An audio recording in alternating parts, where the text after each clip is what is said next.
रात के करीब 10 बज चुके थे। गांव के ज्यादातर घरों में दिए बुझ चुके थे। बस कहीं कहीं लटकती लालटेन की पीली रोशनी हल्के हल्के कांप रही थी। दूर कहीं से कुत्तों के भौंकने की आवाजें आ रही थीं, जो माहौल को और भी ज्यादा डरावना बना रही थीं। मोहन अपने मिट्टी के घर के बाहर चौपाल पर बिछी चरपाई पर बैठा था। घर के अंदर उसकी बूढ़ी मां गहरी नींद में सो चुकी थी। वह कुछ सोचते हुए आसमान की ओर देख रहा था।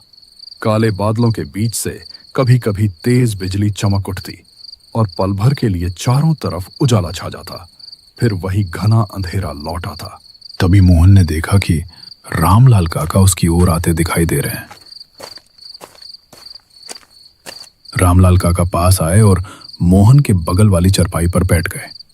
उन्होंने मुस्कुराकर पूछा, और मोहन बेटा, कैसी चल रही है जिंदगी?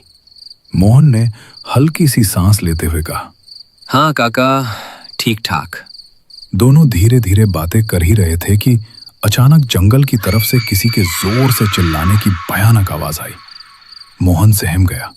उसका दिल धक से रह गया। रामलाल काका ने धीमी भारी आवाज में कहा, आज फिर वो जाग गई। मोहन ने घबराकर पूछा, कौन जाग गई काका? काका कुछ पल चुप रहे। उनकी आंखों में पुराना डर तैरने लगा। फिर उन्होंने गहरी सांस ली और बोले, बेटा, मैं तुम्हें अपने जवान दिनों की एक सच्ची घटना सुनाता हूं। तब मैं शहर में जॉब करता था, गांव से पूरी 12 किलोमीटर दूर। इतना कहकर रामलाल काका ने अपनी कहानी शुरू की। रात के करीब 7 बज रहे थे। अमन हर दिन की तरह ऑफिस से घर जा रहा था। मौसम कुछ ठीक नहीं था। हवा में अजीब सी ठंडक थी, जैसे कुछ होने वाला हो। आज तो थोड़ा लेट हो गया। ऊपर से लगता है बारिश होने वाली है। अगर थोड़ा पहले निकलता तो अच्छा होता। तभी अमन के फोन की घंटी बजती है। अमन रुक जाता है और देखता है माँ का कॉल आ रहा है। हेलो माँ। बेटा, अभी तक घर नहीं पहुँचे? मौसम खराब लग रहा है, संभाल के आना। हाँ माँ, बस रास्ते पर हूँ। बारिश शायद शुरू हो जाएगी, मैं जल्दी आता हूँ। ठीक है बेटा, भूख लगी होगी, घर आकर खाना खा लेना, और कोई दिक्कत हो तो मुझे तुरंत कॉल करना। जी माँ, आप चिंता मत करो, मैं सेफ हूँ। थोड़ी देर में घर पहुँच जाऊंगा। अच्छा बेटा, ध्यान रखना अपना, जल्दी आना। जी माँ, बाय। धीरे धीरे बारिश शुरू हो गई। अमन रुककर अपने आप से कहता है, ये बारिश शुरू हो गई, अब मैं क्या करूं?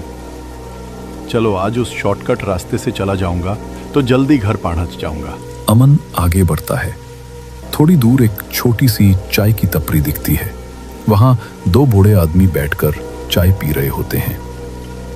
अरे बेटा, इतनी रात को कहां जा रहे हो? मौसम भी ठीक नहीं है। नमस्ते काका, मैं ऑफिस से घर जा रहा हूँ।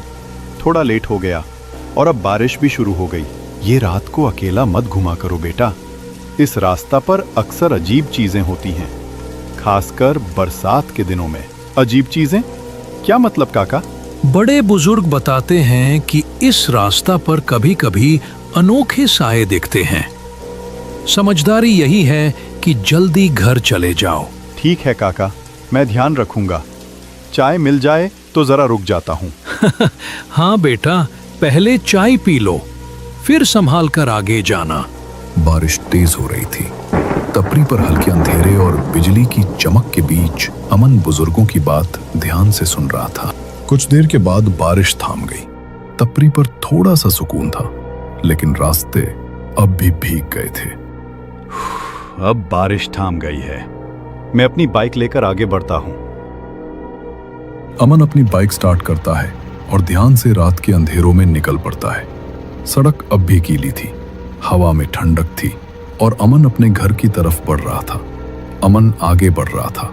कुछ दूर जाने के बाद उसने देखा कि सड़क के बीचों बीच एक लड़की बसी बैठी है और जोर जोर से रो रही है। ये इतनी रात को यहाँ सड़क के बीच में लड़की क्या कर रही है? कौन हो सकती है? कहीं कोई दिक्कत तो नहीं है? अमन डर गया था। उसके मन में कई सवाल घूम रहे थे, लेकिन फिर भी उसने हिम्मत जुटाकर पूछा, सुनो, तुम कौन हो? इतनी रात को यहाँ बीच सड़क पर क्यों बैठी हो? सब ठीक तो है ना? लड़की सर झुकाकर चुप रही। कोई जवाब नहीं।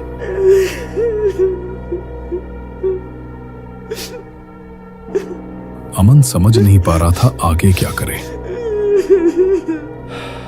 हे भगवान, ये क्या मुसीबत है?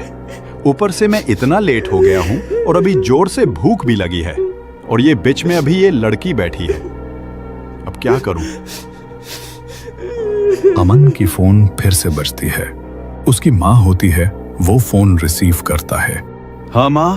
बेटा, इतनी रात हो गई, बारिश भी थाम गई है, तुम क्या कर रहे हो? जा रहा हूँ माँ, बस रास्ते पर ही हूँ, 10 मिनट में पहुंच जाऊंगा।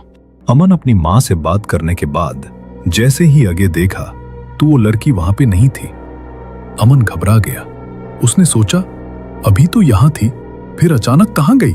डर के मारे वो जल्दी से बाइक पर बैठ गया और स्टार्ट करने लगा। अब इस बाइक को क्या हो गया? अमन की बाइक स्टार्ट नहीं हो रही थी।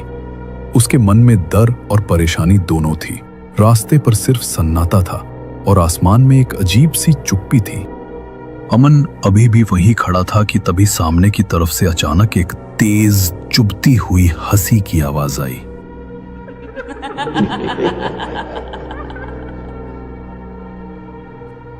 ऐसा लगा जैसे कोई लड़की अंधेरे में छुपकर पागलों की तरह हंस रही हो। ये कौन हंस रहा है? अचानक उसके सामने एक साया प्रकट हो गया। कहाँ जा रहे हो तुम? अब तुम यहाँ से कहीं भी नहीं जा पाओगे। तुम इस जंगल में हमेशा के लिए खो जाओगे। अमन भय से कांप गया, पर उसने हिम्मत जुटाकर साया से पूछा, मैंने तुम्हारा क्या बिगाड़ा है? मैं तो तुम्हें जानता भी नहीं हूँ। साया एक पल के लिए शांत रहा, फिर अचानक जोर जोर से रोने लगा।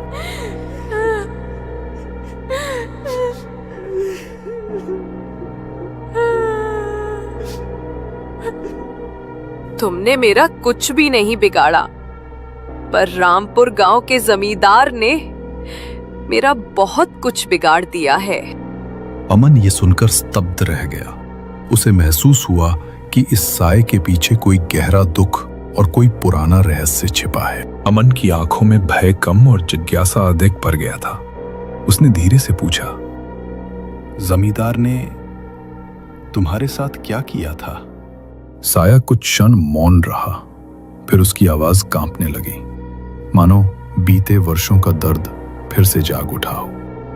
मैं रामपुर गांव की एक साधारण लड़की थी। मेरे माता पिता गरीब थे, पर दिल में कोई लालच नहीं था। उसी गांव में जमींदार का बेटा भी रहता था, सादा स्वभाव का और बहुत नेक दिल। हम दोनों एक दूसरे से प्रेम करते थे, एक दूसरे से विवाह करने का वचन भी दे चुके थे। वो मेरे साथ बिल्कुल साफ मन से रहना चाहता था। मैं भी उसी के साथ अपना जीवन बिताना चाहती थी। अमन ध्यान से सुन रहा था। हवा थम चुकी थी, मानो जंगल भी उस लड़की के दर्द को सुन रहा हो। लेकिन हमारा एक ही अपराध था, मैं गरीब थी। जमींदार ने ये बात सुनते ही क्रोध में आग बबूला हो गया। उसे ये मंजूर ही नहीं था कि उसका बेटा किसी गरीब लड़की से प्रेम करे। साए का स्वर अचानक भारी और टूटता हुआ हो गया। एक रात जब मैं घर से बाहर अकेली थी, जमींदार के आदमी आए।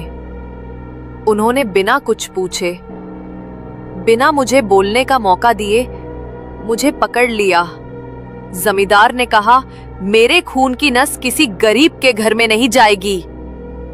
और बस उनकी नफरत ने मेरे पूरे अस्तित्व को निगल लिया। मुझे जला दिया गया।